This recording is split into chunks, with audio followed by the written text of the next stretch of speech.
السلام علیکم ورحمۃ اللہ وبرکاتہ۔ بسم اللہ الرحمن الرحیم۔ آج ہم اللہ سبحانہ تعالیٰ کے خوبصورت نام الملک پہ بات کریں گے۔ وہ جو صاحب اختیار ہے، اسی کے ہاتھ میں ساری بادشاہت ہے۔ وہ جو سارے مالکوں کا واحد اور لا شریک مالک ہے۔ الملک کا مطلب ہوتا ہے حاکم، بادشاہ، ذمہ داری لینے والا، ہر طرح سے اس کی ایک ہی معنی ہوتے ہیں، سارے جہانوں کا بادشاہ۔ اللہ ہمارا مالک ہے، وہی ہمارا اور ان تمام جہانوں کا بادشاہ ہے۔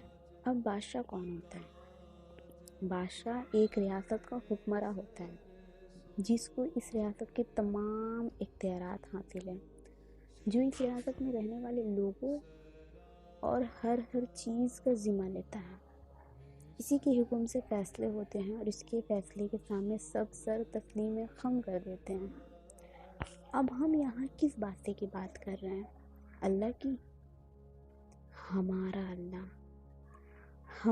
اللہ وہ بادشاہ جو بادشاہوں کا بھی بادشاہ ہے، وہ بادشاہ جو ان تمام جہانوں کا مالک ہے۔ یہ دنیا اور یہاں کے تمام تر مخلوق اور اس کے علاوہ نہ جانے کتنی دنیایں اس نے تخلیق کی ہیں، ان سب کو صرف وہی چلا رکھتا ہے۔ ہر فیصلے کو کرنے والا وہ ہے، وہی حاکم ہے۔ ہم اور ہمارے فیصلے اسی کے اختیار میں ہیں۔ وہی ہمارا رزق، ہمارا عمر، ہمارے نصیب اور ہر چیز کا ذمہ دار بادشاہ ہے۔ کسے کب پیدا کرنا ہے، کسے کب اور کتنا رزق دینا ہے، کسے کتنے مال سے نوازنا ہے، کسے اولاد دینی ہے اور کسے نہیں، سب کے سب فیصلے اسی کے اختیار میں ہیں، کیونکہ ہمیں تخلیق کرنے والا بھی وہی ہے۔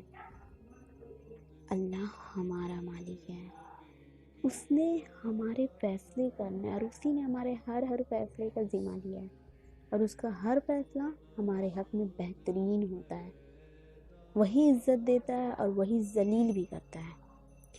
قرآن میں اللہ تعالیٰ نے خود فرمایا ہے کہ اے محمد صلی اللہ علیہ وسلم کہو، اے اللہ بادشاہ کے مالک، تو جسے چاہتا ہے بادشاہی دیتا ہے، جسے چاہتا ہے سلطنت چھین لیتا ہے، جسے تو چاہتا ہے عزت دیتا ہے اور جسے چاہتا ہے ذلت دیتا ہے۔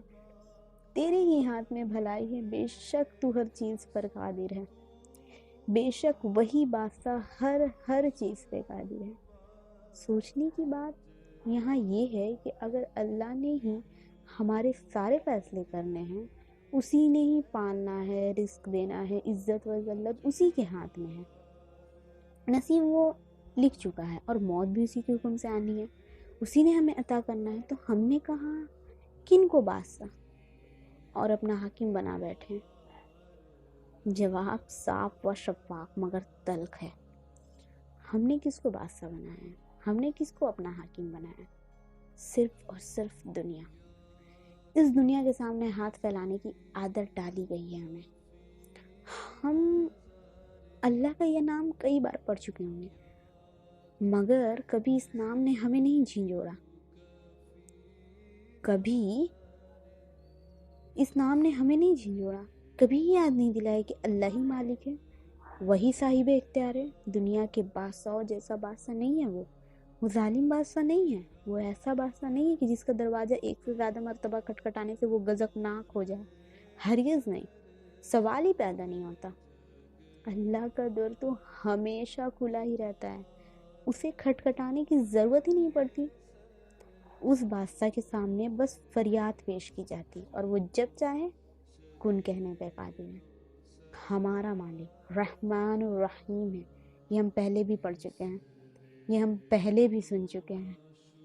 ہم دعائیں مانگتے ہیں اور وہ قبول کرتا جاتا ہے، اور اکثر تو بن مانگے عطا کرتا ہے، مگر ہماری کچھ دعائیں قبول نہیں ہوتی تو ہم سمجھنے لگتے ہیں کہ اس نے اپنا در ہمارے لیے بند کر دیا، اور بہت سی غلط گمانوں کو اپنے ذہن میں پال لیتے ہیں۔ لیکن ہم یہ کیوں بھول جاتے ہیں کہ وہ بادشاہ ہے، اسی کے اختیار میں ہمارے تمام فیصلے ہیں، جو نہیں ملا وہ اسی کو بہتر پتہ ہے کہ اس نے کیوں عطا نہیں کیا۔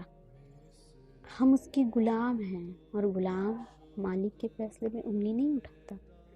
باحیثیت غلام ہم اس بات کے قائل نہیں ہیں کہ اس کے حکم کو جھٹک دیں، اس کی بادشاہیت پر ہم لازم کرتے ہیں کہ ہم اس کا حکم مانیں، اسی سے مانگے بھی، اور اگر وہ کسی چیز سے محروم کرے تو اس کے فیصلے کو مانگ لے۔ اسے جھگڑنے کی اوقات نہیں ہے ہماری۔ وہ مالک اپنی ملکیت میں بھی نہایت وسیع ہے، اس کے تمام فیصلے ہمارے حق میں بہترین ہیں۔ دعا مالک اور غلام کے رشتے کی شرط ہے، اور پھر مالک کے فیصلے پر سر تسلیم خم کر دینا اس رشتے کی خوبصورتی ہے۔ دعا کے شرط کے بغیر یہ رشتہ قائم ہی نہیں ہوتا، اور مالک کے سامنے جھکے بغیر اس رشتے کو قائم کیسے کر سکتے ہیں ہم لوگ؟ کھوکھلا پڑ جاتا ہے۔ آج سے اپنے فیصلے کو اپنے اللہ کے سپرد کریں، اپنے مالک کے سپرد کریں، دنیا سے ڈرنا چھوڑ دیں، کیونکہ آپ کا مالک اللہ ہے، وہی سب عطا کرنے والا ہے۔ اپنے مالک کے فیصلوں پر اعتراض کرنا چھوڑ دیں، اس پہ یقین کریں، کیونکہ ایک غلام کی زندگی اور اس کے فیصلے اس کے مالک ہی پہ منحصر ہوتے ہیں۔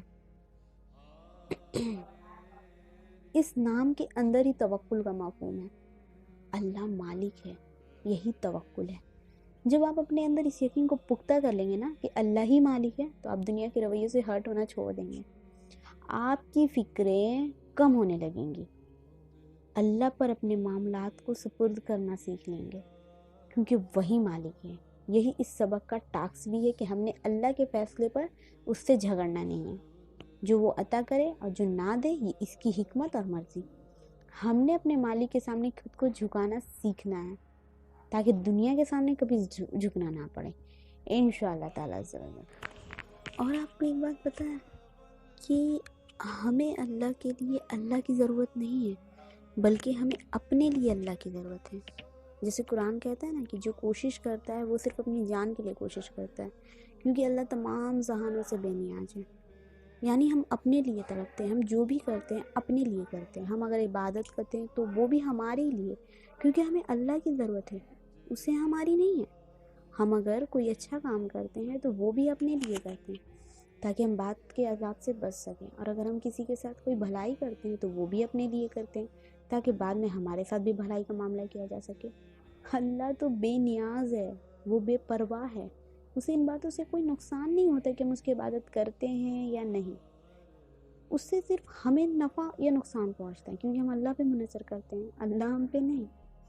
ہم قید میں ہیں لیکن ہمارا اللہ آزاد ہے، ہر فکر سے، ہر ناپ تول سے۔ تو ہمیں جب عبادت کرنی ہے نا تو ہمیں یہ سوچ کر کرنی ہے کہ ہم اپنے لیے کر رہے ہیں، اپنی بھلائی کے لیے کر رہے ہیں۔ ہم نے ایسی عبادتیں نہیں کرنی جس پہ ہم اللہ پہ احسان کر رہے ہیں، یا جیسے ہم پہ کوئی قرض اپنے سر سے اتار رہے ہیں۔ ہمیں دل سے عبادت کرنی ہے، ہمیں دل سے محبت کرنی ہے، ہمیں سجدے مختصر نہیں کرنے بلکہ طویل کرنی ہے، تاکہ دیر تلک ہم اپنے رب کی موجودگی کو محسوس کر سکیں۔ ہمیں اللہ کے بلاوے پہ دیر سے نہیں جانا، ہمیں یہ سوچ کے وقت سے بھی پہلے ان کے پاس پہنچ جانا ہے کہ ہم نے اس سے بات کرنی ہے، ہم نے اس سے اپنے مسئلوں پہ بات کرنی ہے۔ ہمیں یہ سوچ کے جے نماز پہ کھڑے نہیں ہونا کہ ہم ان سے ملنے آئے ہیں، ہمیں یہ سوچ کے جے نماز پہ کھڑے ہونا کہ وہ ہم سے ملنے آئے ہیں۔ ہم نے آج تک جتنی بھی نیکیاں کی ہیں اور جو کر رہے ہیں، جو آگے بھی کریں گے، وہ سب اپنے لیے ہی ہم نے کی ہے، کسی انسان کے لیے نہیں کی، اللہ کے لیے نہیں کی، اپنے لیے کی ہے۔ اور ہمیں آگے بھی بھلے کام اپنے لیے کرتے رہنا ہے، کیونکہ ہمیں ان عبادتوں کی اور ان نیکیوں کی ضرورت ہے۔ حساب ہمارا ہونا ہے، اور ان حساب کے لیے گنتی ہماری اچھی ہونی چاہیے، اللہ کی نہیں۔ سب کچھ ہم نے اپنے لیے کرنا ہے۔ تو پھر آج ہم سب خود سے یہ وعدہ کرتے ہیں کہ اللہ کو راضی کرنے کی ہر طرح سے کوشش کریں گے۔ اس سے کوئی فرق نہیں پڑتا کہ ہم اللہ سے کتنے دور ہیں، ہم اللہ سے کروڑوں قدم بھی دور ہو جائیں نا، تب بھی ہمارے پاس واپس کی مہلت ہمیشہ ہوتی ہے، تب بھی واپس جانے کے لیے بس ایک قدم کی ضرورت ہوتی ہے۔ آپ نے اور میں نے زندگی کی کسی بھی موڑ پر یہ کبھی نہیں سوچنا کہ اب ہم واپس نہیں جا سکتے، یا ہم اللہ سے صلح نہیں کر سکتے۔ ہم اللہ کے ساتھ ہمیشہ صلح کر سکتے ہیں، بلکہ ہمارا اور اللہ کا بریک اپ تو کبھی ہوتا ہی نہیں ہے، ہمارا بریک اپ تو ہو سکتا ہی نہیں ہے۔ ہم دونوں ہی ایک دوسرے کے بغیر نہیں رہ سکتے، ہم چاہے زمین سے آسمان تک گناہوں سے بھرے رہیں، لیکن ہمارا اللہ پھر بھی ہمیں معاف کر دے گا۔ تو ہم نے بس اس کے رحم سے کبھی بھی نا امید نہیں ہونا، کیونکہ اللہ تعالیٰ قرآن میں فرماتا ہے آپ کا رب اپنی رحمت میں لامحدود ہے. ہمارے اللہ کی رحمت کبھی بھی ختم ہونے والی نہیں. ہمارے اللہ کی محبت ہمارے لیے ہمیشہ ایک سی رہتی ہے. ہمارے اللہ کا رحم تو آسمان جیسا ہے جو ہر چیز پہ اپنی ٹھنڈ چھاؤں کیے ہوئے. ہمارے بد سے بدترین گناہ پر بھی اللہ نے ہمیں اپنے در کے دروازے کبھی بھی بند نہیں کیے اور نہ ہی کبھی وہ بند کرے گا. یہ اب ہم پہ ہے کہ کیا ہم اس زندگی میں اس دروازے تک پہنچ پاتے ہیں یا نہیں.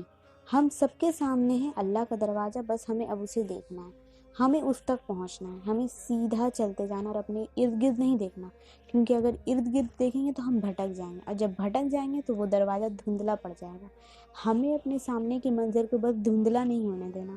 ہمیں اس دروازے پہ نظریں جمائے رکھنی ہے تب تک جب تک ہم اس تک پہنچ نہیں جاتے. ہمیں دنیا کے بادشاہوں سے پہلے اس دنیا کے بنانے والے بادشاہ کو خود سے راضی کرنا ہے. ہمیں کوئی کتنا ہی کیوں نہ روکے، ہمیں کوئی کتنا ہی کیوں نہ کہ اللہ ہمیں معاف نہیں کرے گا یا اللہ ہمیں قبول نہیں کرے گا، ہم نے پھر بھی کوشش کرنی ہے نہیں چھوڑنی. ہم نے پھر بھی اللہ کے پاس جانے سے نہیں ڈرنا. ہم نے پھر بھی اللہ سے معافی مانگنے میں دیر نہیں کرنی. ہم نے اللہ کے اور اپنے رشتے کو ٹوٹنے نہیں دینا. ہم نے اس رشتے کو کبھی بھی ختم ہونے نہیں دینا، کیونکہ جس دن یہ ختم ہو گیا اس دن ہم ختم ہو جائیں گے. تو ہم نے جان لڑا دینی ہے. ہمارے بس میں جو بھی ہیں ہم نے وہ سب کر گزرنا ہے. اور ہم نے اللہ کو پا کر ہی دم لینا ہے. ہم نے توبہ کرنی کبھی نہیں چھوڑنی. ہم نے اللہ کے در کا دروازہ تب تک کھٹکھٹانا نہیں چھوڑنا جب تک وہ اسے کھول نہ دے. اور میں جانتی ہوں کہ وہ دستک دینے والوں پہ کبھی بھی اپنا دروازہ بند نہیں رہنے دیتا. میں جانتی ہوں وہ اپنے گھر میں پناہ ضرور دے گا. میں جانتی ہوں وہ ہم سے زیادہ دیر تک خفا نہیں رہ سکتا. وہ ضرور معاف کرے گا ہمیں، وہ ضرور مدد کرے گا ہماری، وہ ضرور رحم کرے گا ہم پر، کیونکہ یہی اس کا وعدہ ہے، اور وعدہ میں اس سے سچا اور کوئی نہیں، کوئی بھی نہیں. ہمیں یقین رکھنا ہے اپنے بادشاہ پہ، اور ہمیں اپنے بادشاہ کی ہر فیصلے پہ، ہر قانون پہ لبیک کہنا ہے. ہمیں اس کے قانون کے خلاف ورزی ہرگز نہیں کرنی، اور نہ ہی اس کے مقرر کردہ حدود کو توڑنا ہے. ہمیں ویسے ہی کرنا ہے جیسے ہمارے بادشاہ نے ہمیں کرنے کا حکم دیا ہے، اور ہمیں وہ دوبارہ نہیں دہرانا جس سے ہمارے بادشاہ نے ہمیں منع کیا ہے. ہم ایسا کریں گے تو ہی سکون سے رہ سکیں گے. ہم اللہ کی بات مانیں گے تو ہی اس کی سلطنت میں ہمارے لیے جگہ بنے گی. ہم اسے خوش رکھیں گے تو ہی ہم خود بھی خوش رکھیں گے انشاءاللہ تعالیٰ عز و جل. یہ تھا ہمارا آج کا لیکچر. اللہ ہم لوگ کو پڑھنے سننے سے زیادہ اس پہ عمل کرنے کی توفیق عطا فرمائے. آمین یا رب العالمین. تیری آزمائشوں سے ہوں بے خبر، یہ میری نظر کا قصور ہے. تیری راہ میں قدم قدم، کہیں عرش ہے کہیں طور ہے. یہ بجا ہے مالک دو جہاں، میری بندگی میں فطور ہے. یہ خطا ہے میری خطا مگر، تیرا نام بھی تو غفور ہے. یہ بتا میں تجھ سے ملوں کہاں، مجھے تجھ سے ملنا ضرور ہے. کہیں دل کی شرط نہ ڈالنا، ابھی دل گناہوں سے چور ہے. تو بخش دے ہم سب کے گناہ، تو رحیم ہے تو غفور ہے. السلام علیکم ورحمۃ اللہ وبرکاتہ.